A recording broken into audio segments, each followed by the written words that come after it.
العليم من الشيطان اللعين الرجيم. بسم الله الرحمن الرحيم.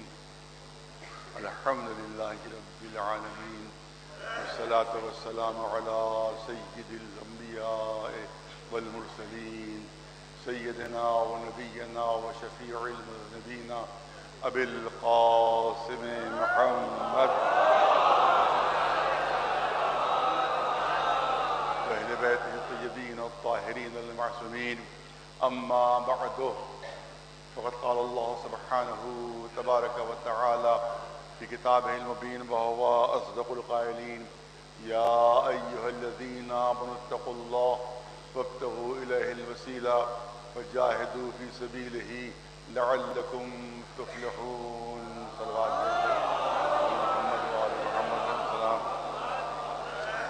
دعائے صحت کی التماس شمانہ حیدر، وہ شدید علیل ہیں، دعا کیجیے بطفیل محمد وآل محمد ان کو صحت عطا ہو.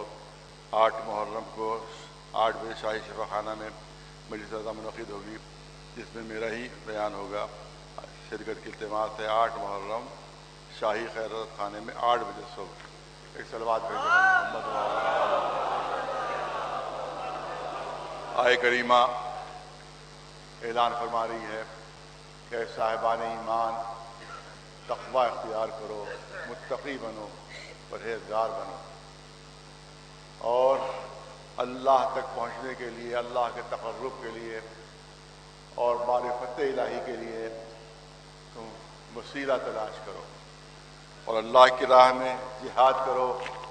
لعلکم تفلحون، شاید تمہیں فلاح حاصل ہو جائے.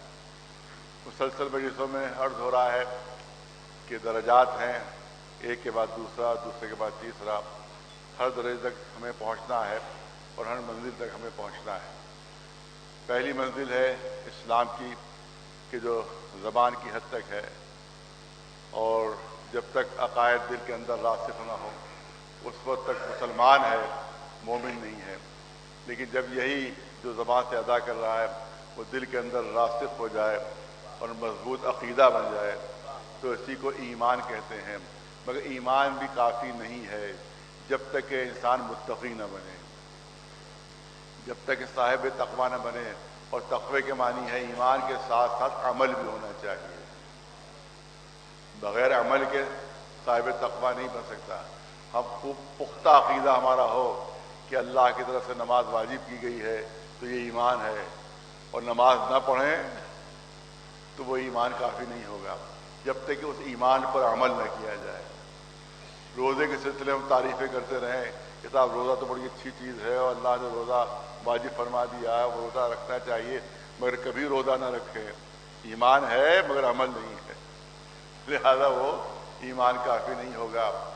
اسی طرح سے ہر چیز پر ہم عقیدہ رکھتے چلے جائیں لیکن ہے کہ اس عقیدے پر عمل نہ ہو تو یاد رکھیے کہ عقیدہ ہو لیکن عمل نہ ہو، عقیدہ ہو مگر عمل نہ ہو تو اور منافقت کس کو کہتے ہیں؟ اسی کو تو منافقت کہیں گے کہ ہے عقیدہ مگر عمل نہیں کر رہے. اس کا مطلب یہ کہ دل میں عقیدہ خود ایمان کمزور ہے. اس کا مطلب ہے خود عقیدہ کمزور ہے، ورنہ اگر عقیدہ مضبوط ہوتا تو پھر عمل ضرور ہونا چاہیے تھا. اسی لیے علماء نے بیان فرمایا ہے اور ان کے کلام کا خلاصہ آپ کے سامنے پیش کر رہا ہوں کہ عام طور سے تفریق کی گئی ہے. بچوں کو پڑھایا جاتا ہے کہ یہ اصول دین ہے، یہ فروع دین ہے، اور ہمارے ذاکرین کبھی کبھی کہہ دیتے ہیں کہ اصول جو ہیں وہ ہم ہیں اور فروع جو ہے وہ روا روی میں کیجیے چاہے نہ کیجیے. عقیدہ صحیح ہونا چاہیے، عقیدہ صحیح ہونا چاہیے. لیکن اب نماز آپ پڑھ رہے نہیں پڑھ رہے کوئی حرج نہیں، عقیدہ صحیح ہو. اگر نماز نہیں پڑھ رہے ہو تو عقیدہ صحیح کہاں ہے تمہارا؟ اگر روزہ نہیں رکھ رہے تو عقیدہ ہی صحیح کہاں ہے تمہارا؟ دیکھیے بہت توجہ رہا ہے. میں جمعے کے خطبے میں کبھی کہہ چکا ہوں کافی عرصے پہلے یہ بات، اور یہ علماء سے استفادہ کر کے میں آپ کے سامنے بات پیش کر رہا ہوں کہ یہ اصول اور فروع کی جو تقسیم ہے، بہت توجہ. اصول اور علماء نے بیان فرمایا، اپنی تحقیق کے بعد بیان فرمایا کہ اصول اور فروع کی جو تقسیم ہے یہ نہ قرآن مجید میں ہے نہ کسی حدیث معصوم میں. صاف سن لیجئے کیونکہ ریکارڈ بھی ہو رہا ہے اور یہ جائے گا بھی ہر طرف. صاف سن لیجئے, میں اپنی طرف سے نہیں کہہ رہا ہوں بلکہ علماء کی تحقیق کی بنیاد پر کہہ رہا ہوں, علماء کی تحقیق کی بنیاد پر کہہ رہا ہوں کہ نہ قرآن مجید میں کہیں ہے کہ یہ اصول دین, یہ فروع دین, نہ کسی بھی حدیث معصوم میں, کسی بھی حدیث معصوم میں کہیں پر کسی امام نے یہ فرق بتایا ہو کہ دیکھو بھیا یہ تو اصول دین ہے اور یہ فروع دین ہے. اب علماء سے پوچھا گیا کہ بھئی یہ پھر تقسیم کیسے ہوئی اصول اور فروع کی؟ تو اب سن لیجئے جملے, علماء کے جملے سن لیجئے کہ ہم نے بچوں کو سمجھانے کے لیے, بچوں کو سمجھانے کے لیے تقسیم کی گئی ہے, نافہموں کو سمجھانے کے لیے, کم علم کے حامل ہیں, کم علم ان کے پاس ہے, ان کو بتانے کے لیے تقسیم کی گئی ہے. تو یہ علماء کی طرف سے تقسیم ہوئی ہے بچوں کو سمجھانے کے لیے دینیات کی کتابوں میں, ورنہ یہ نہ قرآن مجید میں تقسیم ہے نہ حدیث معصوم میں تقسیم ہے. جو اہمیت اصول دین کی ہے وہی اہمیت فروع دین کی. اس میں یہ کہنے کا حق کسی ذاکر کو حاصل نہیں ہے کہ صاحب اصول دین جو ہے وہ زیادہ اہم ہے, زیادہ امپورٹنٹ ہے, اور فروع دین جو ہے. اور اصول کے معنی کیا, کیوں تقسیم کی گئی اور اصول کیوں کہا گیا اور فروع کیوں کہا گیا؟ کیونکہ جو عقیدے ہیں وہ دل کے اندر ہوتے ہیں, ان کا عمل سے تعلق نہیں ہوتا. نبوت, اللہ کی توحید, ہمیں عقیدہ دل میں رکھنا ہے, ہمارا کوئی عمل اس میں نہیں ہے, ہمارا کوئی عمل اس میں نہیں ہے, دل کے اندر ہے. اسی طرح سے عدل الہی, اس میں ہمارا کوئی عمل نہیں ہے بلکہ ہم کو عقیدہ رکھنا ہے کہ اللہ عادل ہے. اسی طرح سے نبوت ہم نے کبھی دیکھی نہیں مگر عقیدہ رکھنا ہے کہ وہ حامل نبوت ہے. اسی طرح سے امامت بھی عقیدہ ہے, ہمارے کسی عمل سے تعلق نہیں ہے امامت کا. اسی طرح سے قیامت عقیدہ ہمارا ہے, تو کیونکہ عقیدہ دل کے اندر ہوتا ہے لہذا ان کو اصول کہا گیا. اصول کے معنی یہ جڑیں, اصول کے معنی یہ جڑیں, کیونکہ زمین کے اندر جڑیں چھپی ہوئی ہوتی ہیں, دکھائی نہیں دیتی, اور عقیدہ بھی دل کے اندر چھپا ہوا ہوتا ہے, دکھائی نہیں دیتا. ایک سلوات بھیجے خدا آواز.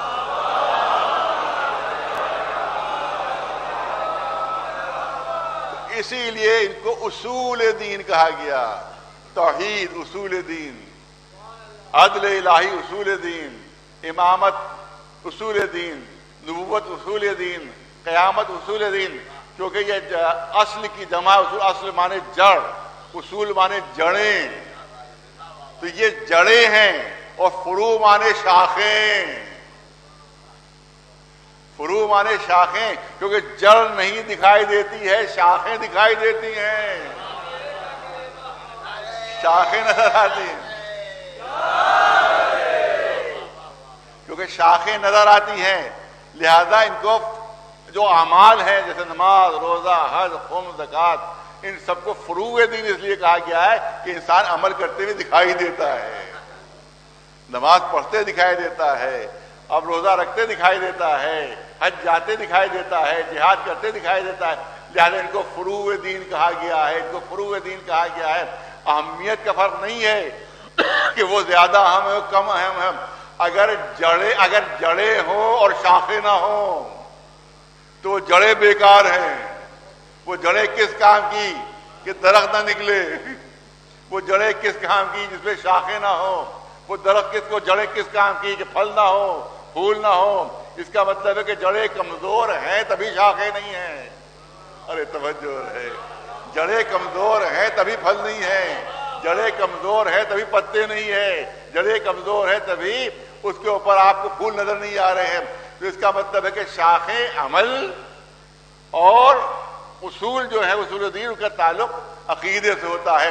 لہذا ان کا نام اصول دین رکھا گیا ہے, ان کا نام فروع دین رکھا گیا ہے. اور آپ یاد رکھیں کہ اگر شاخیں سوکھ رہی ہوں, ارے بہت توجہ ہے, یہ علماء کی دی ہوئی مثال جو آپ کے سامنے پیش کر رہا ہوں کہ اگر شاخیں سوکھ رہی ہوں کسی درخت کی، بہت توجہ رہے، اگر کسی درخت کی شاخیں سوکھ رہی ہوں، اس میں پھل اور پھول نہ نکل رہے ہو، پتے نہ نکل رہے ہو، تو شاخوں کو پانی میں نہیں ڈبویا جاتا،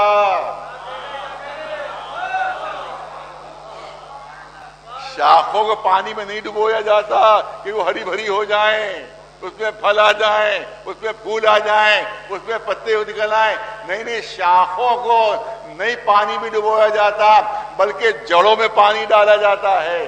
جڑوں میں پانی ڈالنے کا مطلب یہی ہے کہ جڑ کمزور ہے، اسی لیے شاخوں میں پتے نہیں ہیں، اسی لیے شاخوں میں پھل نہیں ہے۔ لہذا اگر کوئی بے نمازی نظر آئے، بے روزے دار نظر آئے تو سمجھ لیجیے کہ عقیدہ کمزور ہے، اسی لیے عمل نظر نہیں آ رہا ہے۔ ایک صلوات بھیجے بلند آواز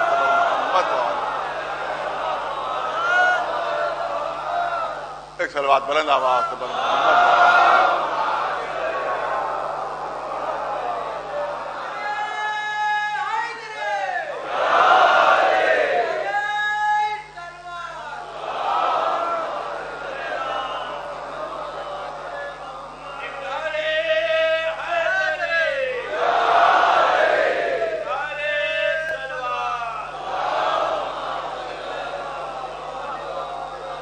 جو عرض کرنا چاہتا ہوں، جو ذاکرین یہ نظریہ پیش کرتے ہیں کہ بھئی سب اہم جو ہے وہ عقائد ہے اور اعمال کی اتنی اہمیت نہیں ہے، وہ ایک دلیل پیش کرتے ہیں۔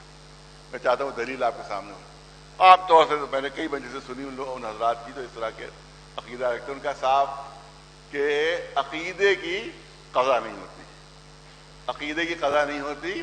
اگر کوئی باپ جو ہے غلط عقیدہ لے کر مر گیا تو اب بیٹا اس عقیدے کی قضا نہیں کر سکتا، یہ بات کہی جاتی ہے، لیکن عمل کی قضا ہوتی ہے کہ وہ بیٹا نمازیں پڑھ لیتا ہے باپ کے بدلے میں۔ روزے اگر میں باپ نے نہیں رکھے ہیں تو بڑے بیٹے پر واجب ہے کہ وہ روزے رکھے، بڑے بیٹے پر واجب ہے کہ وہ نمازیں ادا کرے جو باپ نے نہیں پڑھی ہیں۔ آپ یاد رکھیں کہ اس وقت اگر باپ پر حج واجب ہے، سنیے اور سنیے، اگر باپ پر حج واجب ہے اور بغیر حج ادا کیے ہوئے وہ دنیا سے رخصت ہو گیا تو اس وقت تک وراثت نہیں بڑھ سکتی ہے جب تک حج کی رقم الگ نہ نکال لی جائے۔ یہ نہیں کہ جلدی جلدی اولاد کھا پی لیا سب باپ چھوڑ گئے، نہیں، حج اگر اس پر واجب تھا نہیں کیا اس نے تو حج کی رقم نکال کے یا تو خود اولاد کرے وہ حج یا کسی اور کے سپرد کرے کہ نیابت میں جا کر حج کرے ہو جا کر، ورنہ اس وقت تک وراثت نہیں بڑھ سکتی، جائیداد نہیں بڑھ سکتی۔ اگر خمس ادا کیے بغیر باپ مر گیا ہے تو جتنا خمس اس پر باقی ہے جب تک وہ ادا نہ ہو جائے جائیداد کا تقسیم کرنا حرام ہے، ناجائز ہے، تقسیم نہیں ہو سکتی۔ تو اسی لیے کہا جاتا ہے کہ بھئی بیٹا ادا کر لیتا ہے یا اور کوئی نیابت ہو جاتی ہے، لہذا اعمال میں جو ہے وہ قضا ہو سکتی ہے مگر عقیدے کی قضا نہیں ہو سکتی۔ جو مر گیا عقیدے کے ساتھ وہ اپنے عقیدے کے ساتھ جہنم چلا جائے گا یا جنت چلا جائے گا، اس کی قضا نہیں ہو سکتی۔ یہ جملہ اور یہ بات بہت زور و شور سے کہی جاتی ہے اور یہ بڑے بڑے مولائی یہ جملہ کہتے ہیں۔ میں توجہ چاہوں گا، بہت توجہ، جملوں کو یاد رکھیے گا، بڑے بڑے مولائی یہ جملہ کہتے ہیں۔ یہ جملہ کہنے والا اختیارات اہل بیت سے ناواقف ہے۔ نہیں توجہ رہے، یہ اختیارات سے اہل بیت سے ناواقف ہے جو جملہ کہتا ہے کہ جو عقیدہ لے کر مر گیا اب اس کی کوئی دوا نہیں ہو سکتی، اس کا کوئی مداوع نہیں ہو سکتا۔ نہیں، اہل بیت کے اختیارات میں ہے کہ مرنے کے بعد بھی عقیدہ صحیح کروا سکتے ہیں۔ ایک صلوات بھیجے بلند آواز پر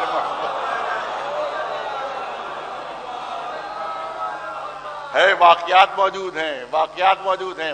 امام موسیٰ کاظم علیہ السلام کا واقعہ ہے، آپ کا واقعہ ہے کہ ایک شخص آتا ہے اور کہتا ہے کہ میرا باپ آپ کا دشمن تھا، اہل بیت کا دشمن تھا، اور میں محب اہل بیت، آپ کا چاہنے والا، لہذا اس نے کیونکہ میں چاہنے والا تھا اس نے اپنی دولت کو کہیں چھپا دیا، اپنے خزانے کو کہیں چھپا دیا اور مجھے نہیں بتایا اور مر گیا۔ اب میں فاقے کر رہا ہوں، باپ دولت مند تھا، میں فاقے کر رہا ہوں، میں کیا کروں؟ کہا کہ میرے پاس کا علاج موجود ہے، علاج موجود ہے کہ فلاں مقام پر جاؤ اور فلاں جا کے وہاں پکارو یا مرجان یا مرجان یا مرجان، اور کوئی جو شخص آئے گا اس سے کہو کہ اب میرے باپ کو لا دے۔ کہا کہ بھائی وہ تو پتہ نہیں کئی ہزار میل دور دفن ہوا ہے اور آپ یہاں بھیج رہے ہیں، کیا تم اگر میری بات پر بھروسہ نہیں ہے تو پھر مشورہ لینے آ کیوں گئے نہیں آگے بڑھو؟ جاؤ جا کر میری بات پر عمل کرو، میری بات پر عمل کرو۔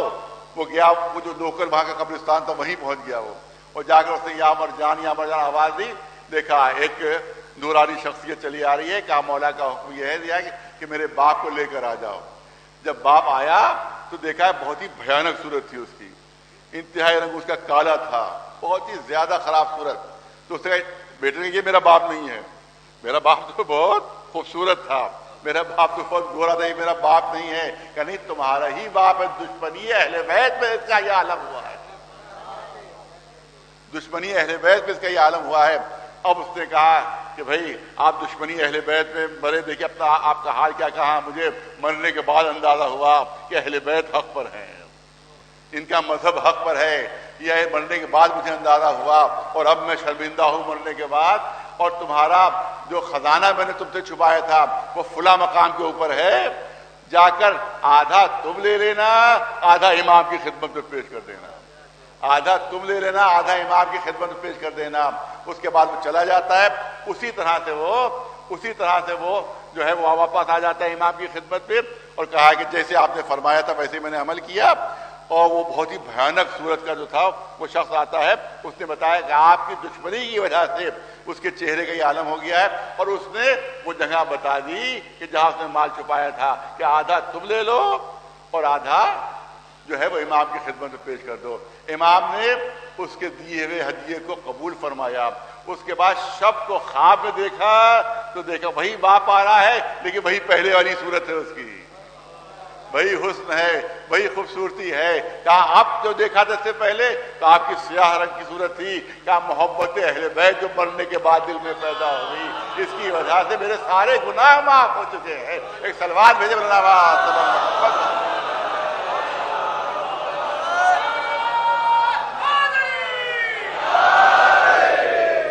اس کا مطلب یہ ہے کہ اہل بیت کے اختیارات مرنے کے بعد بھی ہیں، اگر آدمی مر جائے اس کے بعد بھی وہ عقیدہ درست کروا دیتے ہیں۔ ایک سلوات بھیجے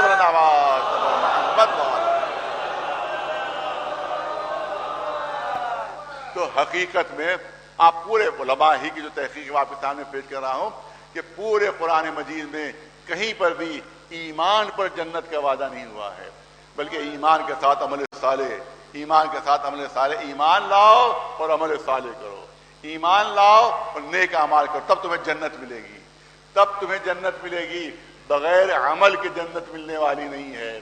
میرے والد مرحوم یاد ہے میں نے بچپنے میں بہت سارے کم مجلسیں ان کی میں نے سنی، کیونکہ میں علی گڑھ میں پڑھتا تھا، یہاں یہ اشرا ہوا کرتا تھا، کم مجلسیں سنی، لیکن میں نے جو مجلس سنی ہے تو ان میں اس زمانے میں جنگ چل رہی تھی، میں خالی بنگلہ دیش سے یہاں دوسرا پاکستان کے زمانے میں حصہ تھا، جب بنگلہ دیش بن گیا ہے، وہ جنگ چل رہی تھی، اور ہر جگہ پورے ہندوستان میں جو راشن کی دکانیں کھلی ہوئی تھی اور کنٹرول بنے ہوئے تھے، اور اس کے بعد وہاں سے وہ ملتا تھا کہ راشن کارڈ جو اب بھی ہے لیکن اب جو ہے بہت معمولی تمام ملتا ہے، لیکن اس زمانے میں کیونکہ جنگ تھی لہذا عام دکانوں میں اناج نہیں ملتا تھا، بلکہ صرف کنٹرول کی دکانوں پر اناج ملتا تھا۔ اس کے لیے وہ راشن کارڈ تھے کہ راشن کارڈ دکھائیے اور اس کے بعد آپ وہاں جا کے اناج اپنا لے لیجیے۔ تو اس زمانے میں والد مرحوم نے مثال دی تھی جو میں آپ کے سامنے پڑھنا چاہتا ہوں کہ آپ نے فرمایا تھا کہ عقیدہ بھی ضروری ہے اور عمل بھی ضروری ہے، کیونکہ خالی عمل ہو اور عقیدہ نہ ہو تو ایسا درخت ہے کہ جس میں جڑ نہ ہو، ایسا درخت ہے جس میں جڑ نہ ہو، اور خالی عقیدہ ہو اور عمل نہ ہو تو اس کا مطلب یہ ہے کہ جڑ تو ہے مگر شاخیں نہیں ہیں۔ دونوں چیزیں ہونا چاہیے، جڑ بھی ہونا چاہیے اور شاخیں بھی ہونا چاہیے، کیونکہ شاخوں ہی میں پھل آتے ہیں، جڑ میں نہیں آتے، شاخوں ہی میں پھل آتے ہیں، جڑ میں پھل نہیں لگتے۔ اس کا مطلب ہے کہ جو ہمیں جزا ملے گی جو ثمر ملے گا وہ عمل کی بنیاد پر ملے گا. اس کے لیے انہوں نے مثال دی تھی کہ عمل بھی ضروری اور عقیدہ بھی ضروری. اعلان ہو گیا حکومت کی طرف سے کہ بغیر راشن کارڈ کے آپ کو اناج نہیں ملے گا. معلوم لمبی لمبی لائنیں تھیں اس زمانے میں, کیونکہ اور عام دکانوں میں مل نہیں رہا تھا, تو وہ مثال دیتے تھے کہ بہت لمبی لائن میں لے گئے ایک ساتھ اپنا راشن کارڈ لیے پہنچے وہاں پر, اور اس کے بعد 3 گھنٹے بعد ان کی نوبت آئی. جا کے دکاندار کو راشن کارڈ دیا, راشن کارڈ میں نام لکھے ہوتے ہیں کہ اتنی اولادیں ہیں, اتنے گھر والے ہیں, اسی کے حساب سے اس نے سارا اناج باندھ دیا. اب یہ راشن کارڈ انہوں نے اٹھایا اور وہ بوری لے کر چلے. جو راشن بیچنے والے نے اور کنٹرولر نے دی تھی اس کو بوری لے کر چلے وہاں سے. اس نے فوراً ہی ہاتھ پکڑا, کہاں چلے کہا بھائی کیا بات ہے, حکومت کی طرف سے اعلان ہوا ہے کہ راشن کارڈ پر اناج ملے گا. میں نے راشن کارڈ تمہیں دکھا دیا, تم نے مجھے اناج دے دیا, اب میں لے کر چل رہا ہوں. کہا نہیں پیسے تو لاؤ. ارے تو اس اناج کے پیسے تو لاؤ, بغیر پیسوں کے اناج نہیں ملے گا. اچھا پیسے ضروری ہیں, کہاں پیسے لے کر آؤ. اب پھر گئے دوڑے گھر سے جتنے پیسے اس نے بتائے تھے وہ لیے, لیکن راشن کارڈ گھر ہی پہ چھوڑ دیا. راشن کارڈ گھر پر چھوڑ دیا. اب پھر وہ لمبی لائن لگ چکی تھی, پھر 3 گھنٹے وہاں لگی لائن میں. اس کے بعد جب پہنچے تو کہا وہ بندھا ہوا میرا جو اناج ہے وہ دو.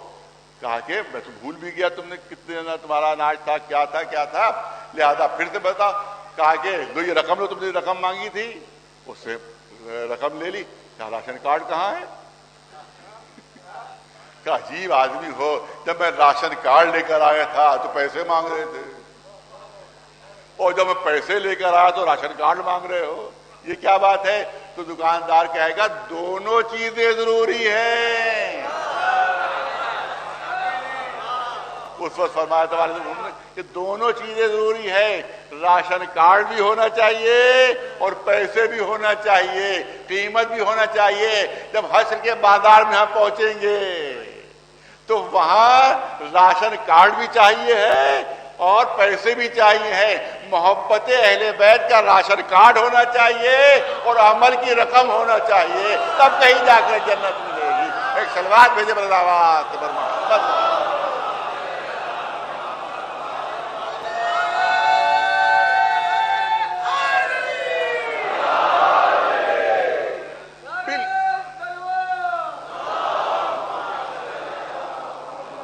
بالکل لاجیکل چیز ہے جو آپ کے سامنے پیش کر رہا ہوں. بچوں جوان سمجھے, لاجیکل منطقی, کوئی کاٹ نہیں سکتا دلیل کو.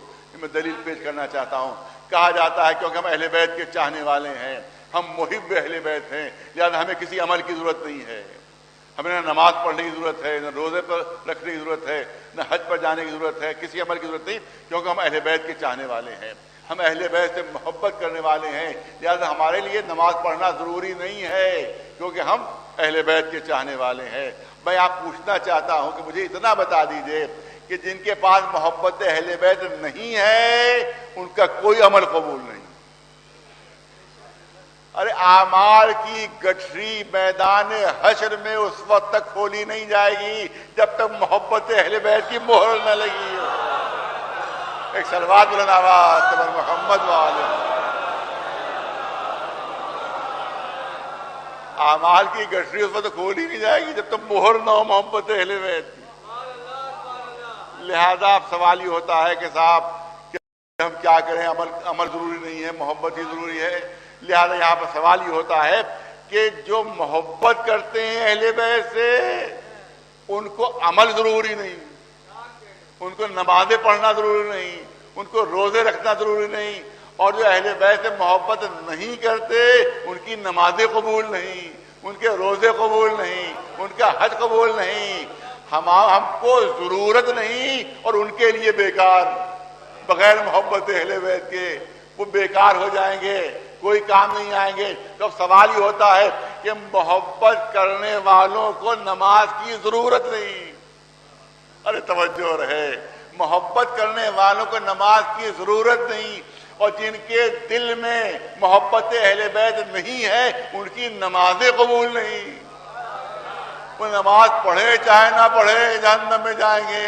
تو اب سوال یہ ہوتا ہے کہ چاہنے والوں کو ضرورت نہیں, جو نہیں چاہتے ہیں ان کے عمل بیکار ہے. تو پھر یہ نمازیں آئی کس کے لیے ہیں؟ پھر یہ روزے آئے کس کے لیے ہیں؟ پھر یہ حج آیا کس کے لیے ہے؟ کہ لالہ دمودر داس کے لیے آیا ہے سر؟ پوری توجہ پوچھنا چاہتا ہوں آیا کس کے لیے ہے؟ آپ یاد رکھیں کہ تمام اعمال انہی کے لیے ہے کہ جو اہل بیت سے محبت کرتے ہیں، کیونکہ بہت بغیر محبت اہل بیت کے کوئی عمل قبول ہی نہیں ہے. ایک صلوات بھیجے مولانا آواز.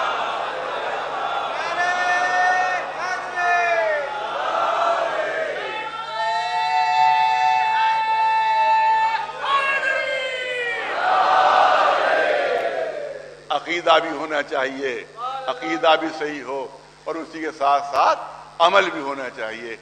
نہ خالی عقیدہ کافی ہے، نہ خالی عمل کافی ہے. اور آپ یاد رکھیں یہ آج ہی کی مشکل نہیں ہے، بلکہ ائمہ کے زمانے میں یہی مشکل تھی. آج آپ دیکھیں اب تو ماشاءاللہ فرق ہو گیا ہے، مسجدیں جو ہیں وہ آباد نظر آ رہی ہیں.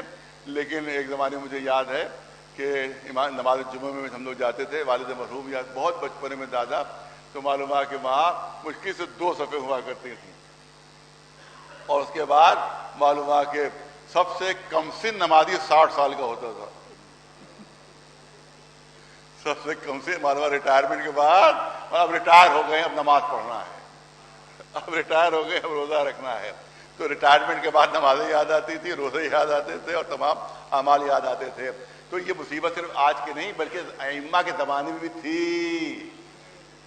اور امام جعفر صادق علیہ السلام سے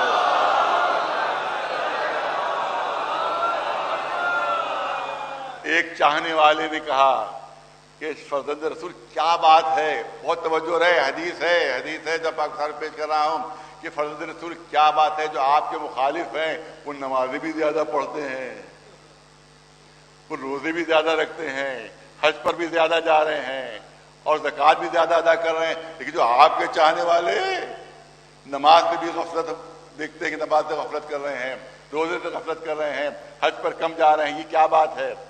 تو امام نے کہا، یہ نہیں کہا کہ انہیں روزوں کی ضرورت ہی نہیں ہے، میرے چاہنے والوں کو روزوں کی ضرورت ہی نہیں ہے، نمازوں کی ضرورت ہی نہیں ہے. امام کا ارشاد سن لیجئے. امام کا ارشاد یہ ہے کہ ہمارے چاہنے والوں کو شیطان بہکاتا ہے کہ نماز نہ پڑھو محبت کافی ہے، روزہ نہ رکھو محبت کافی ہے، حج پر نہ جاؤ محبت کافی ہے. یہ شیطان کا وسوسہ ہے. کہا کہ شیطان تو ان کو بہکانا چاہیے، شیطان کو ان لوگوں کو بہکانا چاہیے کہ نماز نہ پڑھیں، ان کو بہکانا چاہیے دشمن ہے کہ روزہ نہ رکھیں. کیا وہاں بہکانے کی ضرورت ہی نہیں ہے.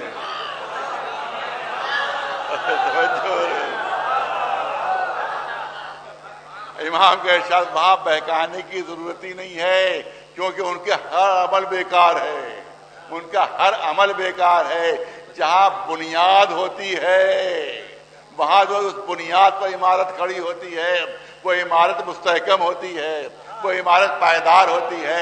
لیکن اگر بغیر بنیاد کے کوئی مکان بن جائے تو آندھی کا ایک جھونکا اسے گرا دے گا، تھوڑا سا پانی بڑھتا ہو مکان گر جائے گا. تو کیونکہ وہاں عقیدے کی بنیاد نہیں ہے تو لاکھ عمل کی عمارت کھڑی کر لے، وہ عمارت ایک جھونکے میں گر جائے گی. لیکن کیونکہ ہمارے ماننے والوں میں عقیدے کی بنیاد مضبوط ہے تو شیطان چاہتا ہے کہ عمل کی عمارت کھڑی نہ ہونے پائے، کہ یہ عمارت کھڑی ہوگی وہ پائیدار و مستحکم ہوگی. ایک سلوات بھیجے میرا نواز.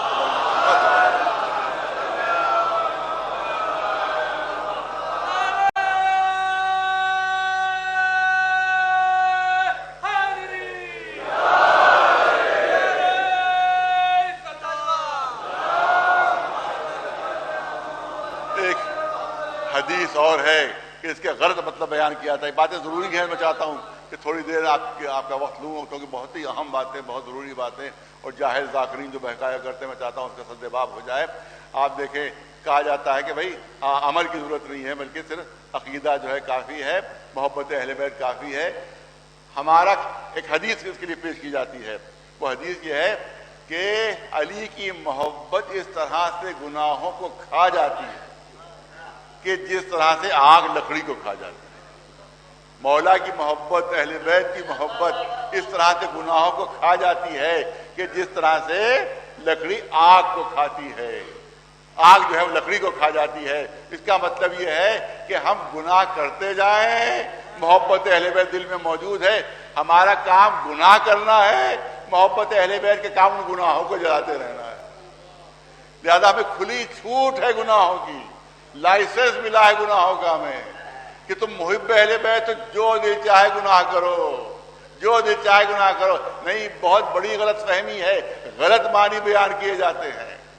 آپ دیکھیں مطلب کیا اس حدیث کا؟ حدیث کا مطلب یہ ہے کہ اگر دل میں محبت اہل بیت ہے تو انسان کے دل میں گناہوں کی گنجائش پیدا نہیں ہوگی۔ مثال پیش کر دوں تاکہ بات بچوں تک پہنچ جائے۔ ایک گلاس ہے جو شربت سے بھرا ہوا ہے، گلاس چھلک رہا ہے شربت سے اور لبالب بھرا ہوا ہے۔ کیونکہ لبالب شربت سے بھرا ہوا ہے لہذا اس میں اب کسی دوسری چیز کی گنجائش ہی نہیں ہے، کسی دوسری چیز کی گنجائش نہیں ہے، کیونکہ کنارے تک بھرا ہوا ہے، کنارے تک بھرا ہوا ہے۔ لیکن اگر یہ گلاس خالی ہو جائے گا تبھی گنجائش پیدا ہوگی اس میں۔ تو جتنا گلاس خالی ہوتا جائے گا دوسری شے کی گنجائش پیدا ہوتی چلی جائے گی۔ تو حدیث کے معنی یہ ہے کہ اگر تمہارا ساغر قلب محبت اہل بیت سے چھلک رہا ہے تو اس میں گناہوں کی گنجائش ہی پیدا نہیں ہوگی۔ اب جو جتنا گناہوں میں نظر ملوث نظر آئے تو سمجھ لیجیے محبت اہل بیت اتنی ہی دل میں کم ہے کہ گناہوں کی گنجائش پیدا ہو گئی ہے۔ ایک سلوات بھیجے بلند آواز سے محمد، ایک سلوات بلند آواز سے اللہ اکبر۔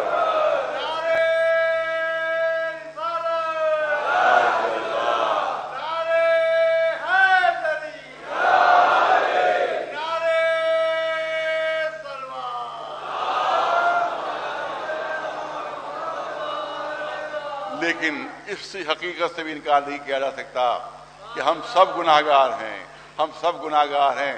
تو کیا سب جہنم میں چلے جائیں گے؟ کیا سب جہنم میں چلے جائیں گے؟ نہیں، ایسا نہیں ہوگا، بلکہ کچھ بچانے والے میدان حشر میں موجود ہیں کہ جو ہماری سفارش کریں گے اور ہماری شفاعت کریں گے، مگر شرط یہ ہے کہ عمل کا صفحہ بالکل سادہ نہ ہونا چاہیے۔ ہم سے کہا جاتا ہے، جب ہم لوگ بچپن میں امتحان دیتے تھے تو کہا جاتا ہے کہ بھئی صفحہ سادہ نہ چھوڑنا، کچھ نہ کچھ لکھنا ضرور، پوری توجہ رہے، کچھ نہ کچھ لکھنا ضرور۔ آج بھی بچوں کو سمجھایا جاتا ہے کہ بالکل صفحہ سادہ چھوڑ کے نہ آنا، ارے جو سمجھ میں آئے لکھ دینا، کچھ نہ کچھ لکھنا ضرور، کیونکہ جب لکھو گے تو پھر ممتحن ہو سکتا ہے ریاض کر دے تمہارے ساتھ اور کچھ نمبر دے دے، لیکن سادے صفحے پر کوئی بھی ممتحن نمبر نہیں دے گا۔ لہذا جب ہم میدان حشر میں پہنچے تو گناہگار ہیں، نقائص ہیں، مگر کچھ عمل تو ہونا چاہیے کہ کم از کم اہل بیت کو یہ گنجائش تو مل جائے کہ بارگاہ الہی میں ہماری سفارش کر سکے۔ ایک سلوات بھیجے بلند آواز سے محمد والے،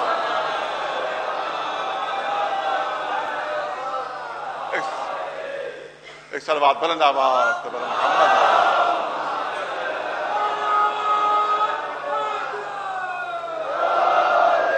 اور ہماری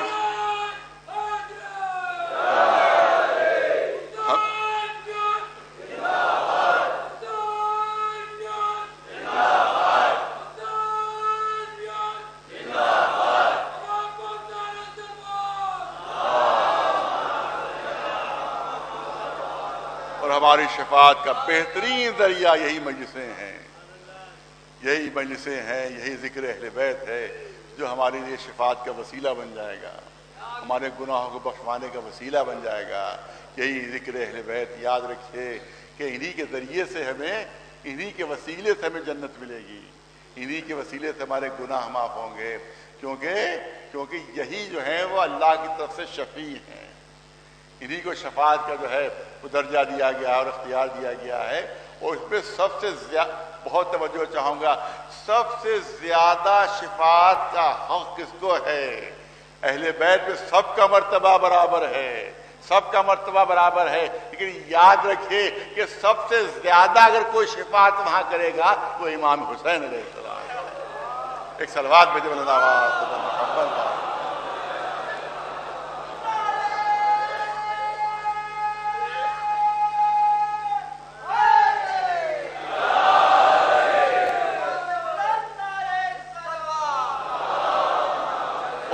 دلیل میرے پاس ہے، لفاظی نہیں ہے، خطابت نہیں ہے، دلیل میرے پاس ہے، مستحکم دلیل ہے.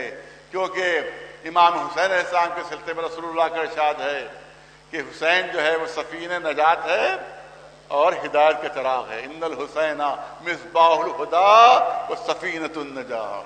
میرا حسین ہدایت کا چراغ ہے اور نجات کا سفینہ ہے، نجات کا سفینہ ہے. ایک شخص چھٹے امام جعفر صادق علیہ السلام کے پاس پہنچتا ہے. اب بات کی دلیل میں پیش کر رہا ہوں کہ امام کا قول پیش کر رہا ہوں. ایک شخص پہنچا اور اس نے کہا کہ آپ سب سفینہ نجات ہیں، آپ سب سفینہ نجات ہیں، ہر امام سفینہ نجات ہے، مگر رسول اللہ نے صرف آپ کے جد حسین کو کیوں سند دی؟ ان الحسین سفینۃ النجاۃ و مصباح الہدی. یہ صرف آپ کے جد حسین کو کیوں سند دی ہے؟ آپ سب سفینہ نجات ہے. امام نے ارشاد فرمایا ہاں یہ حقیقت ہے کہ ہم سفینہ نجات ہیں، مگر سفینۃ الحسین اوسع و اسرع. توجہ رہے، امام نے ارشاد فرمایا کہ سفینۃ الحسین اوسع و اسرع، لیکن حسین کا جو سفینہ ہے وہ سب سے وسیع ہے اور سب سے زیادہ تیز رفتار ہے. سب سے زیادہ گناہ امام حسین کے ساتھ جو رہنے والے ماننے والے ہیں ان کے بخشے جائیں گے، اور سب سے پہلے وہ پہنچے گا جنت کے دروازے پر جو عزادار امام حسین علیہ السلام ہے. ایک صلوات بھیجے محمد.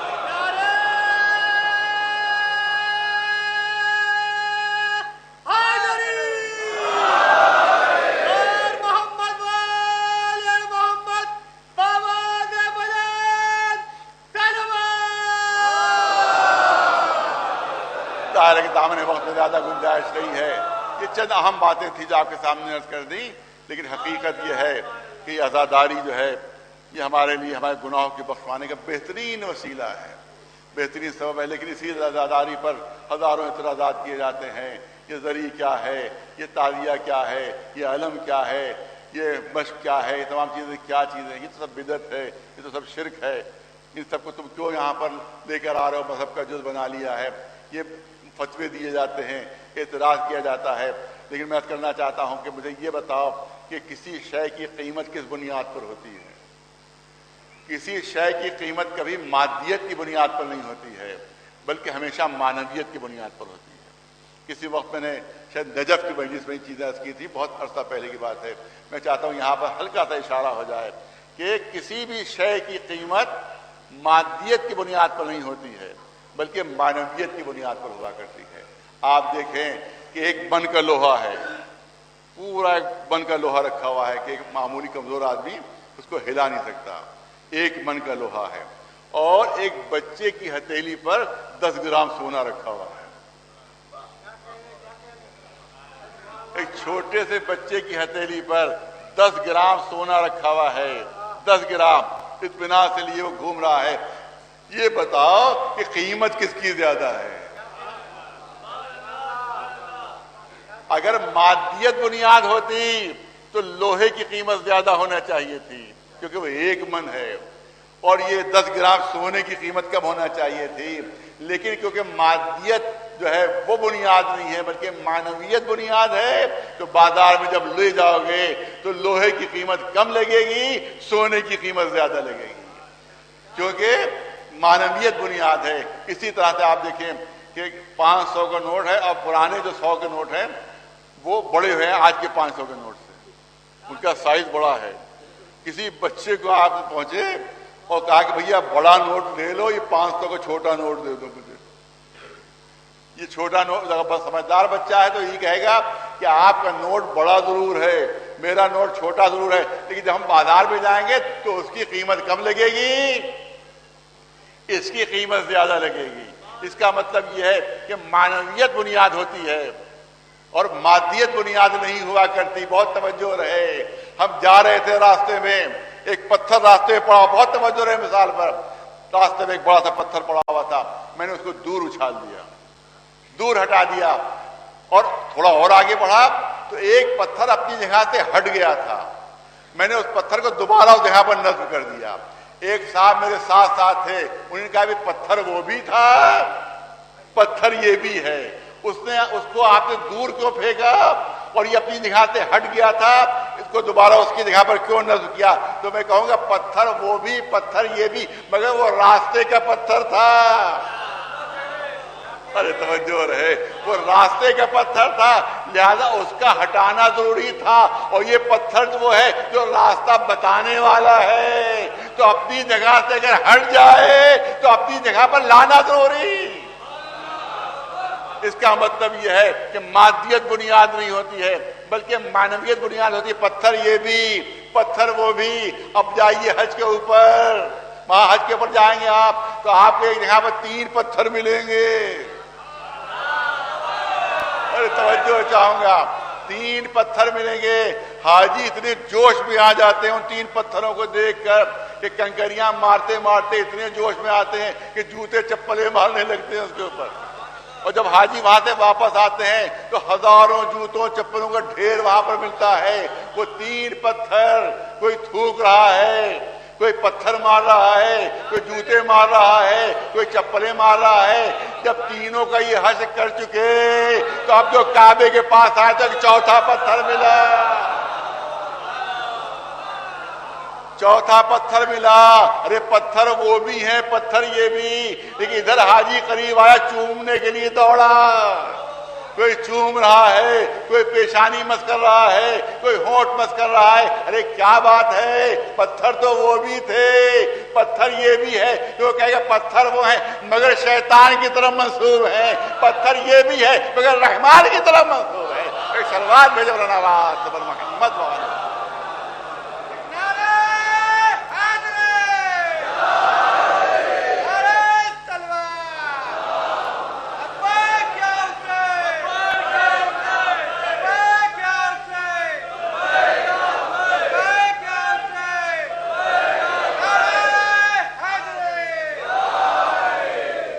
ہم یہ جتنے بھی تبرکات ہیں ان کی مادیت کو نہیں دیکھتے ہیں بلکہ معنویت کو دیکھتے ہیں۔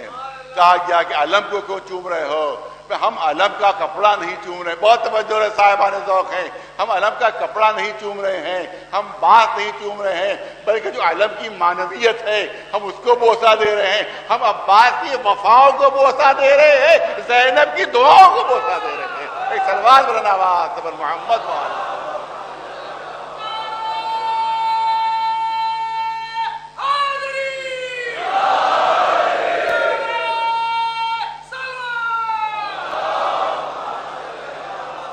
گناہگاروں کو بخشوانے کے لیے اگر کوئی سہارا ہے تو ہمارا آقا امام حسین ہے، جس نے زندگی کے پہلے دن بھی ایک گناہگار کو بخشوایا اور زندگی کے آخری دن بھی ایک گناہگار کو بخشایا۔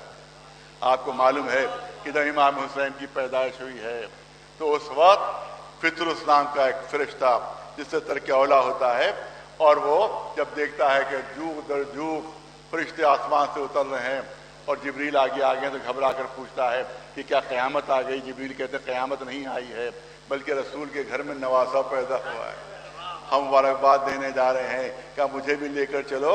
میں اسی نواسے کا واسطہ دے کر رسول سے کہوں گا میرے لیے دعا مانگیں کہ میرے گناہ معاف ہو جائے، میرا ترک اولا معاف ہو جائے۔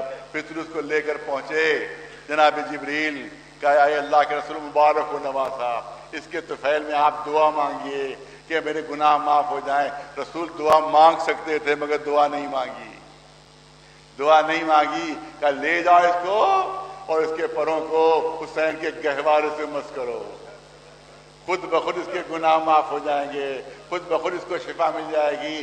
گیا گہوارے سے پروں کو مس کیا، اسی وقت قوت پرواز واپس آ گئی۔ جو گناہگار تھا وہ گناہوں سے آزاد ہو گیا۔ یہاں پر ایک مسئلہ جو جلد سے 1 منٹ کے اندر آپ کے سامنے پیش کرنا چاہتا ہوں، یہ کہاں کا گناہگار ہے؟ یہ عرش کا گناہگار ہے، یہ عرش پر رہنے والا ہے، یہ عرش پر رہنے والا ہے۔ تو جب عرش پر رہنے والا ہے تو عرش ہی پر اس کو کوئی وسیلہ ڈھونڈنا چاہیے تھا جو اس کا گناہ معاف کروا دیتا۔ دیکھیے ہر ایک کی ایک حد ہوتی ہے۔ یہاں اگر کوئی، یہاں کے اوپر عدالتیں ہیں، معلومات لوور کورٹ ہے، سیشن ہے، اس کے بعد ہائی کورٹ ہے، اس کے بعد سپریم کورٹ ہے۔ معلومات کسی نے قتل کیا تھا، اس کو ہر جگہ سے سزا ہوتی چلی گئی۔ اب آخر میں کون معاف کرتا ہے؟ صدر جمہوریہ معاف کرتا ہے. اس کو اختیار حاصل ہے کہ صدر جمہوریہ اس قاتل کو، اس کو گناہ گار کو معاف کر دے. لیکن یہاں کسی نے قتل کیا، سپریم کورٹ سے اس کو سزا ہو گئی، امریکہ کے صدر نے کہا کہ میں نے معاف کر دیا. تو یہاں کی گورنمنٹ کہے گی کہ آپ سپر پاور صحیح مگر اپنے حدوں کے اندر رہیے. آپ کو ہمارے مجرم کو معاف کرنے کا اختیار نہیں ہے، بلکہ ہماری حکومت ہے، ہماری سرحد ہے، لہذا ہمارا ہی جو سربراہ ہے اسی کو معاف کرنے کا اختیار ہے. تو اس کا مطلب ہے کہ جس کی جہاں تک حکومت ہوتی ہے، ارے توجہ، وہاں تک اس کو معاف کرنے کا اختیار ہوتا ہے. حسین زمین پر ہے، فرشتہ آسمان کا رہنے والا. ارے کسی آسمان کی مخلوق کو وسیلہ بناؤ، لیکن حسین کو وسیلہ بنانا عرش کے رہنے والے کا، حسین کو وسیلہ بنا خود اس بات کی دلیل ہے کہ حسین اس حکمراں کا نام ہے کہ جس کی حکومت زمین کے اوپر بھی ہے اور جس کی حکومت آسمانوں کے اوپر بھی ہے. ایک صلوات محمد.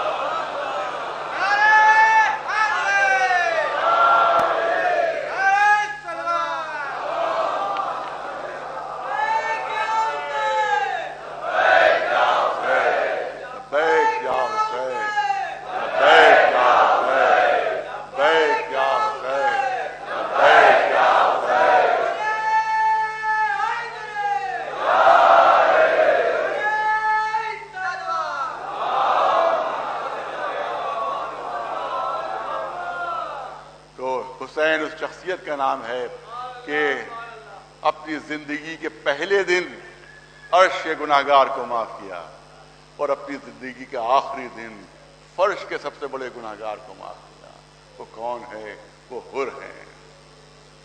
آج اس مجلس میں ہمیشہ اسی مجاہد کا تذکرہ ہوتا ہے کہ جو یزیدی لشکر میں شامل تھا. یہی وہ ہے جو امام حسین کو گھیر کر کربلا تک لایا. یہی حر ہیں کہ جب خیمے امام حسین کے فرات کے کنارے لگے تو یہی حر ہیں کہ جنہوں نے کہا تھا کہ ہم یہ خیمے فرات کے کنارے لگنے نہیں دیں گے، کیونکہ ابن زیاد کا حکم ہے کہ فرات کے کنارے حسین کے خیمے نہ لگنے پائیں، بلکہ ابن زیاد کا حکم ہے کہ جہاں پر پانی ہو اور جہاں پر گھاس ہو وہاں پر حسین کے خیمے نہیں لگنا چاہیے. پانی ظاہر بچوں کے لیے چاہیے، گھاس کو کہا کہ جانور تک بھوکے رہے، ہم چاہتے ہیں حسین کے جانور تک بھوکے رہے تاکہ وہاں گھاس نہ ہو. لہٰذا ایسی جگہ خیمے لگواؤ کہ جہاں سے ریت ہی ریت ہو، ریگ ہی ریگ ہو، نہ پانی ہو نہ گھاس کا کوئی شائبہ وہاں پر ہو. تو یہی حر ہیں جو خیمے ہٹوا رہے ہیں، یہی حر ہے جو خیمے ہٹوا رہے ہیں. اس کا مطلب یہ ہے کہ اگر دریا کے کنارے سے حر نے خیمے نہ ہٹوائے ہوتے تو سکینہ پیاسی نہ ہوتی، علی اصغر پیاسے نہ ہوتے، تو حسین کے بچے پیاسے نہ ہوتے. تو جتنی بھی پیاس کربلا والوں کی ہے اس کی بنیاد یہی حر ہیں. اگر گھیر کر نہ لاتے تو دشمن چاروں طرف سے آ کر نہ گھیرتا تو سب سے بڑے مجرم کا نام ہے حر، سب سے بڑے گناہگار کا نام ہے حر. لیکن شب عاشور یہی حر ٹہل رہے ہیں اور زبان پر بار بار یہ جملہ ہے، کیا کروں، کتنی بڑی خطا ہو گئی مجھ سے، کتنا بڑا جرم ہو گیا مجھ سے. ایک طرف جنت ہے ایک طرف جہنم ہے، میں کیا کروں کہ مجھے جہنم میں جلنے کی تاب نہیں ہے. اسی رات کے سناٹے میں عمر سعد کے خیمے میں پہنچے ہو، اے عمر سعد کیا جنگ کل ہو کر رہے گی؟ عمر سعد کہتا ہے کہ آج صلحوں کے سارے راستے بند ہو چکے ہیں، کل ایسی جنگ ہوگی کہ پورا میدان کٹے ہوئے ہاتھوں اور پیروں سے بھر جائے گا. یہ سننا تھا کہ حر کے چہرے پر زردی چھا گئی، بدن پر تھر تھری. اب جو عمر سعد نے منظر دیکھا تو عمر سعد کہتا ہے کہ اے حر، اگر کوئی مجھ سے یہ پوچھتا کہ کوفے کا سب سے بڑا بہادر کون ہے تو میں تیرا نام لیتا. جنگ کے نام سے تیرے بدن میں تھر تھری ہے، جنگ کے نام سے تیرا چہرہ زرد ہو رہا ہے. اے حر، کیا جنگ سے ڈر رہے ہو، کیا موت سے خوف زدہ ہو؟ حر فرماتے نہیں، میں نہ جنگ سے ڈرتا ہوں نہ موت سے، بلکہ جہنم میں جلنے سے ڈر رہا ہوں. صبح نمودار ہوتی ہے، گھوڑے پر بیٹھتے ہیں، اپنے بیٹے کو ساتھ لیتے ہیں،